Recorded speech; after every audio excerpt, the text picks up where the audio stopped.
Hi everyone, my name is Mary Reckner. I teach communications here at Lincoln High School and I'm so happy that you're all here for the Lincoln High School Poetry Slam. I want to welcome our judges. Thank you so much. Carmen Bernier Grand is here. She is a writer of children's books. She's an award-winning writer and she writes books in English and in Spanish, and some of her books are bilingual as well. Welcome. I met Carmen when we both worked in the Writers in the Schools program at Literary Arts. Please welcome Mr. Bill Fletchner, who is my Journalism Education Association mentor and has been my mentor for the last couple of years. He is a veteran of teaching journalism at Milwaukee High School for 30 years and is an amazing mentor and is a mentor to a lot of people who are teaching journalism for the first time. So thanks for being here. And Mary Dawn Duckler is here as well. Thank you so much for being here. And you're a writer as well. Yeah. Fiction writer and teach fiction. Yeah, and you teach at the Attic Workshop, don't you? Yeah. I'm looking forward to reading your work. I've heard about you as a great teacher for many years. So thank you very much for coming. I also want to thank our librarian, Ms. Lieberman, for helping to run the slam and also just for being a great librarian and making the library such a welcoming and fun place to be. I come in as much as possible. All right. I also now just want to thank the students who are here, who have been thinking about their poems, writing their poems, rewriting their poems, working on their poems, and now are showing up to be super brave and share their poems in front of an audience. I think you're going to be delighted by all the pieces because they're all really wonderful. We're going to go ahead and start with David Shoup. David's favorite food is sushi, and it's his favorite food because it's just so good. Please welcome David.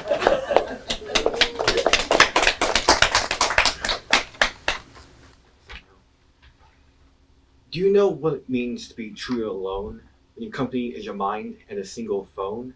It's not the kind where your friends are returning soon, gone for a moment like the waning moon. It's one where family is nothing but strangers, living in a world full of pain and dangers. The pain of being alone, it's chronic, necrotic. People say we're supposed to be unique, exotic, that we should all have love and care, but for me, exotic means nobody's there.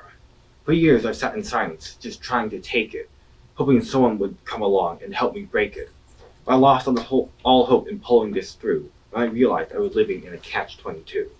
That silence has changed me. Have I been sculpted or stained? I want to run, but I can't flee when my voice has been chained. But what's scary is not knowing what's true. Am I crazy? I don't know. Do you? Nobody knows who they truly are when self-perceptions go way too far. Everybody's building in their mind a wall, making sure the ego sticks and they won't fall. The world I keep hearing has nothing but violence, so just let me return to that comforting silence.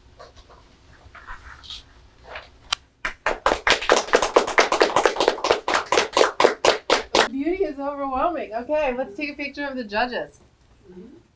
All right. We've got an 8.8. An 8.5 and a 5.3. And in the Poetry Slam, we throw out the high and the low. So we've got the 8.5. Please applaud the poet. And one thing we talk about a lot in slam poetry is the point is not the points, the point is the poetry. The points are just a way to have fun and kind of have a competition like a sporting event, to create a little bit of energy and fun, but it's really about the poetry. It's really about sharing your work and your words. Okay, thanks. One more round of applause for David. Okay. And Jasmine's up next. Hey, please. Oh, where's my? I'm going to introduce you, Jasmine.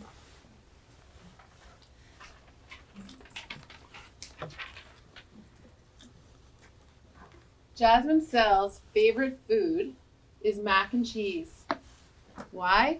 Because it tastes great in its commercialized form right out of the box, and it also tastes amazing when you go to a bistro. Please welcome Jasmine Sell.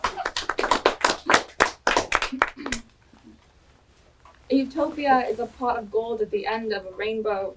We lie of its existence and encourage children to run after it.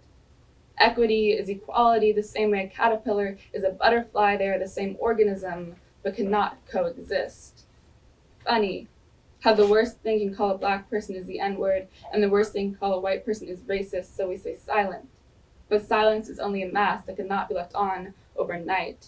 Say the sun is our gravitational pull, our universe, the day to end all cold nights. Say the sun is our birth and will ultimately be our destruction, but maybe, just maybe, the sun is just a star.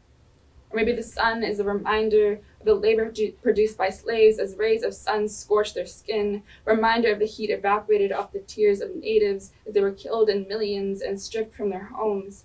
A testimony to the sweat and marches of protesters as they spent days outside fighting for equal rights, people of all races, sexual orientations, abilities, religions, and genders. The sun is bias and prejudice.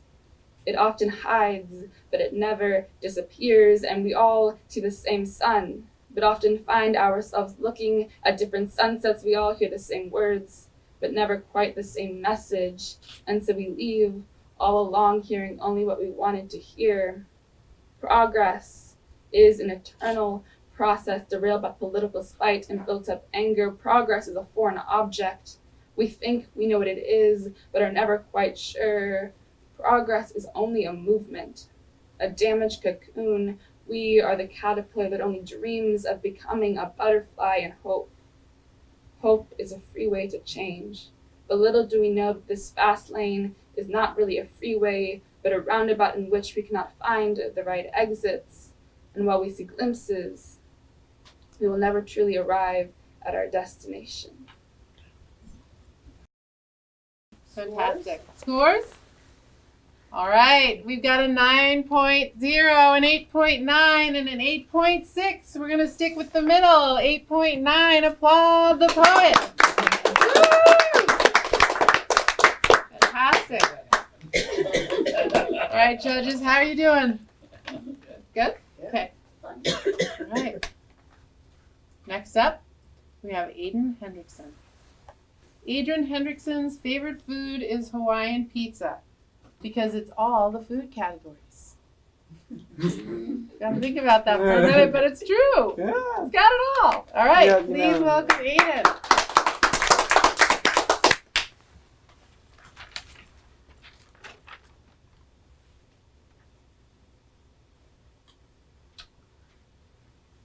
I got so upset last night, watching YouTube again and again, unflashy cartoons and stupid stuff, an electronic glowing screen, and the nurturing of my rotting brain, my mom says. Why am I wasting my life like this? Why am I wasting my life like this? Why am I wasting my life like this? I hear it again and again, being human, but people know about you. They don't really know you, the person of you, your struggles. I am being dramatic. I have friends, family, safety, and smarts. My life is like a surrealist painting. It's a luncheon at Fur, a nice china teacup covered in fur. Why can't it be togetherness, an expressionist piece? The thought-fueled purse of the thinker thinking. How starry night curves and swirls and surreals around the yellow moon, the stars, and the perfectly round hills. I had a dream, a scary dream. I lost my mom in it. All those hours of my childhood I could have spent with her. All that useless time on YouTube. My mind is like an ink pen spilling out in all directions. Inside my head, endless circles of dark blues and despair blacks and anarchy, corrupting every inch of calmness inside my body. I am a nuclear bomb just about to explode, trying to control every muscle inside my body not to scream. And I don't want to go off and yell and radiate fire at everyone. Especially my mom. I was out in a run in the fall, surrounded by plants. As the sun hits the hill, the way the sun is inside my body, and the way the sun fills me up with everything around it, harmony and peace with my body and with my mind. I'm watching the electronic glowing screen disassemble into the natural light. and the noise from the unfantastical cartoons seemed to be only a scream. As the songbirds turn into stars, my mind settles into my body again, and I feel incredibly sore and tired, and stress a little everywhere, but not here, the most content I've ever been. And I gave my mom a hug. Thank you, Aiden. Wow. I feel like No. Yeah. Okay. Okay. We have an 8.9, an 8.8, and a 9.2. 8.9 is the median, the middle. So, thank you. Okay. Round 2.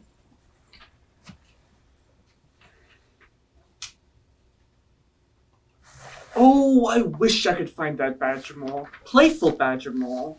Oh, my morning mocha feels so unjoyful, so unexciting without it. Where is it? Is it there or here? Or really anywhere? I wish I could wander like a will-o-wisp in the whispering winds, so I could find that woozing, boozing badger mole. Its white chocolate fur combs so perfectly back, and that orange smile smiling at me, and that bouncing body with jumping eyes with candy outside of its sockets. And adult problems ain't bothering it today. Playful badger mole. But as Fantasia's night starts to roll across the hill, 'twas the night for the hunt for the badger mole happens. Playful badger mole. 'Twas running across mischievous Minchip Mountains. 'Twas was against the best of the barrels of the proudest of the proud of the Donkey Kong. Thou was badger mole. Where are you? On my word, I will never stop my search. The pigness will never escape a flamingo as long as I be your color, playful badger mole. But as soon as I get to see the joy in its eyes, age catches up with me, and the clocks spin, and the time and the seasons go round and round. All I need is something small and childish for my morning mocha, with the workshop smell from reality's rocks hitting me, as I slump into adult land with emails and emails and emails, and my doodles of the playful badger mole drift away into calculation. But I saw a lovely kid again, playing with the playful badger mole, and I saw my own bag of sounds with him. A goofy, giggly, gorgeous, gooksy, and gluely grapes with lazy, gummy gums coming from my dearest badger mole, and crazily, razily capricorns chewing and chopping cotton candy for my dearest badger mole, my playful badger mole. And a bright kid plays with the badger mole with the dusting of peppermint dust. And I know, and I am, and I feel with, as the sneeches with stars upon bars, and the steeches with none upon bars, just stop and watch where the crabby crabs stop pinching and start sewing, with pig elves cheering in the distance, and sleeping cats all up our hats. And when the badger mole refills each other with happiness, playful badger mole, buoyant in my mocha, ecstatically grasping my finger as it smiles at me. 4 and a 9.0. So the middle of that is 9.0. Applaud the poet. Little bitty thing. All right. Ready for the next one, Laura? Mhm. Okay, we're gonna bring Jasmine Sells back up to the figurative mic.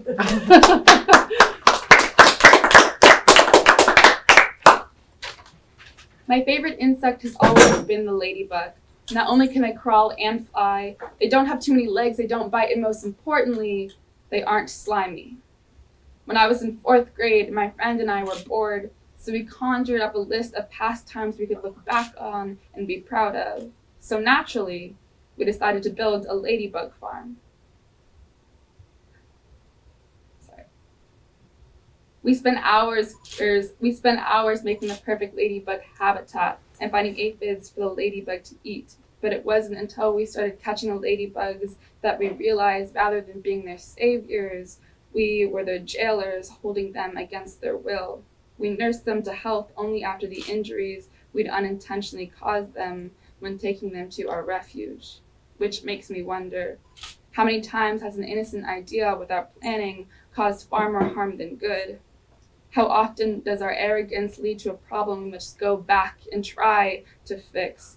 How often do we deny the negative effects we cause because it's inconvenient to go back and work 10 times as hard to right our own wrongs? How often do we forget the value of something when we once reveled in its beauty? A ladybug is my own personal example, but our ladybug is the earth. And like the ladybugs, the longer we continue to half-heartedly and superficially protect it, the sooner there will be nothing left to protect.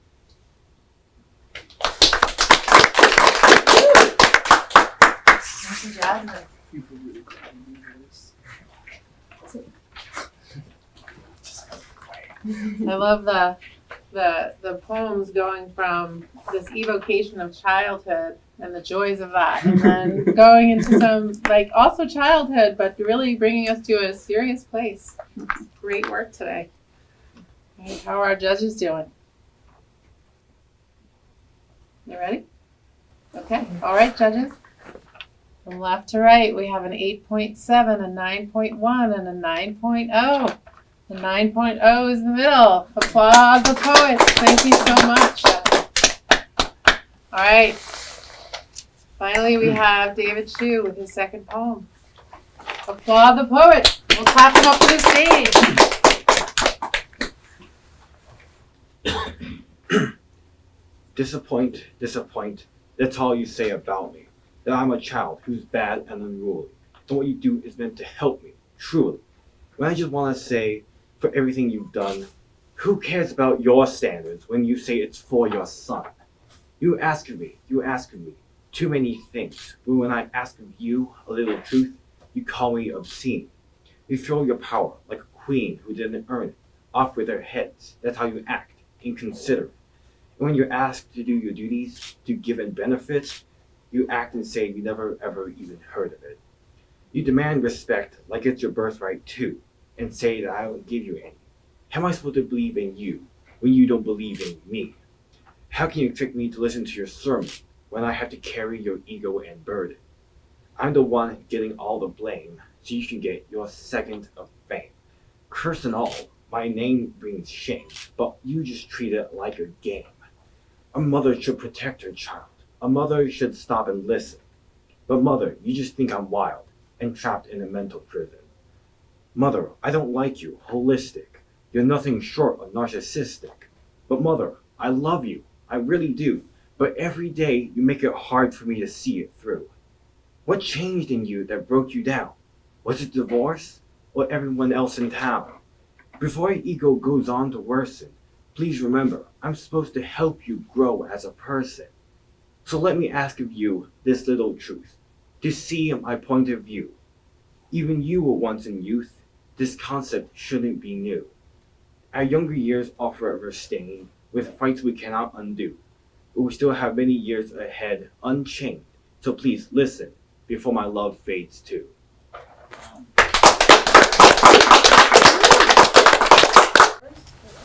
All right.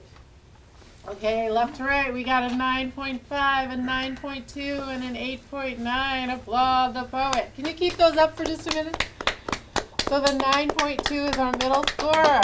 Okay, so these are all separated by a tenth of a decimal point, I guess, right?